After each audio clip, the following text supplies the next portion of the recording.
Oh, thank you, President. I'm pleased to have this opportunity. I thought I had quite a few people in front of me. Look, I'm really delighted to get up and speak on this motion, and I'm supportive of this motion, and I'm very interested to see what these documents say, as much as Mr Bourman is, and I'm sure Dr Ratnam is also interested to see these documents, because I think it's important that we understand how this transition is going to happen, why we need 10 years for it to transition, and what are we going to do once we've transitioned. And I think Mr Bourman and Ms Barth both spoke passionately about the timber industry and what it provides. But I think what seemed to be missing in a lot of this is that the forests aren't there just for us. Like, it's not just so, old growth so we can cut them down. Old growth forests are our lungs. They're how we have the air that we have. It is so important. And while we've just been talking about climate emergency, we've just been talking about climate action, we've been talking about we have one of the, Australia is rich in biodiversity. We are so wealthy in it, but we are losing it. We are losing it so quickly. And that is because of many things, and Dr Ratnam said this is about habitat. This is about getting rid of our habitat. Last week, and as Ms Barth spoke about, we talked about this industry again, and I don't think that there's anyone that doesn't think that we have to transition from cutting down our native timber forests. I think very few people, very few people, that we do need to transition to plantation timber, and that is important. But as I've said, necessity is the mother of invention. And I think, we don't need to look at new industries. We can actually probably go back to the future. And that is the extraordinary potential of industrial hemp.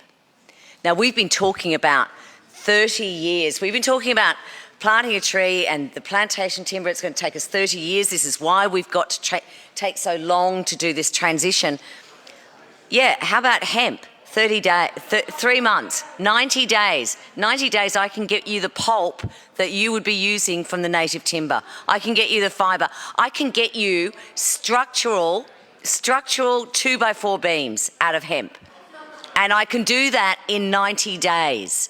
90 days, not 30 years. So we should be looking at the hemp industry. And a lot of people love when I talk about the hemp industry, but it really is the very sober cousin of cannabis. It's definitely cannabis. Now, there is speculation that Australia was actually founded when our white forebears came here. That was actually founded as a hemp colony, not a penal colony, because there was a war going on called the Crimean War, and all of the hemp that actually ran the British Navy, because the British Navy ran on hemp. All of its sails, all of its uniforms, all of its rope was hemp. So they were looking at this Crimean War, and most of the hemp was coming from Russia. They were very worried that they weren't going to have a supply of hemp to run their navy. So part of when they came down to Australia to look at this continent was whether they could establish hemp plantations here. We know, like the colonies of Virginia, the colonies of the east coast of America, they were all, those people who colonised that area, they were required to grow hemp. They were required to grow hemp to maintain the Navy, to maintain the British Navy, as it were, there.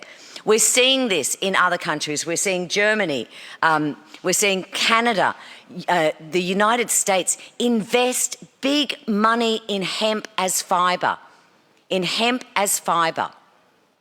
Now, this is a product that, I can tell you, I could fill the Maryvale pulp mill with hemp, and I could do it in 3 months if I was given a little bit of land, and a lot less land than I would need for plantation timber.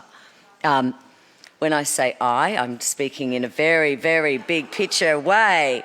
But as we know, we can grow 3 hemp crops a year when it takes plantation hardwood 30 years. It uses less water. It replaces concrete. Like, sometimes when I go on about hemp, I actually think that I'm talking about some sort of unicorn of a plant. How could this plant possibly do everything it can do? But it can make clothes. It can replace concrete. It can replace structural timber. It can replace pulpwood. It can replace paper. Mr. Finn, if it doesn't make a steak knife now, just give it time. It is, I mean, Henry Ford, the first cars that came off that line were made from hemp.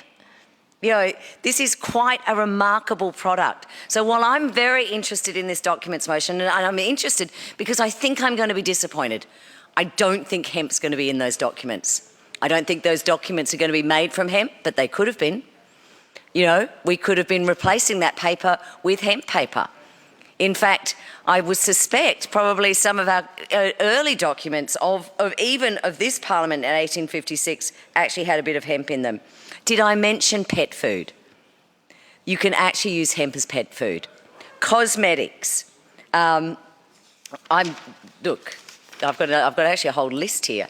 Biofuel, mulch, moisturising creams, cooking oil, plastics. Did I say textiles? This is quite an extraordinary product, and when I hear everyone talking about woe is me, what are we going to do when we can no longer log our native timber forests? And I am a person who has a property, and it was logged about 100 years ago. It was selectively logged. So I'm looking at, well, what you might call an old growth forest, Mr Bourman, but I would call a new growth forest. It's only 100 years old. And it has grown back differently. And I do see some of the trees there that weren't logged that are 200 and 300 years old. It's very different and it's very beautiful. And the diversity of plants, the diversity of animals there, that is important. But I think we can transition, and I think we can do it successfully. And I can see, you know, the Attorney General, the former Minister for Agriculture. She started, you know, we started the hemp task force together. There's work to be done here, and I welcome Mr Bourman's motion because I think this shows us the gaps, and I suspect those documents will be an argument for a hemp industry, an argument for a transition to hemp. So I think this should be welcome news to some of those communities, and I respect the intergenerational areas of these industries. I respect that that many people have been working in these mills, have been working as harvesters for generations, and I understand that change is difficult. But I do think that there are solutions, and I do think that there are bright futures, and I would say that future is hemp.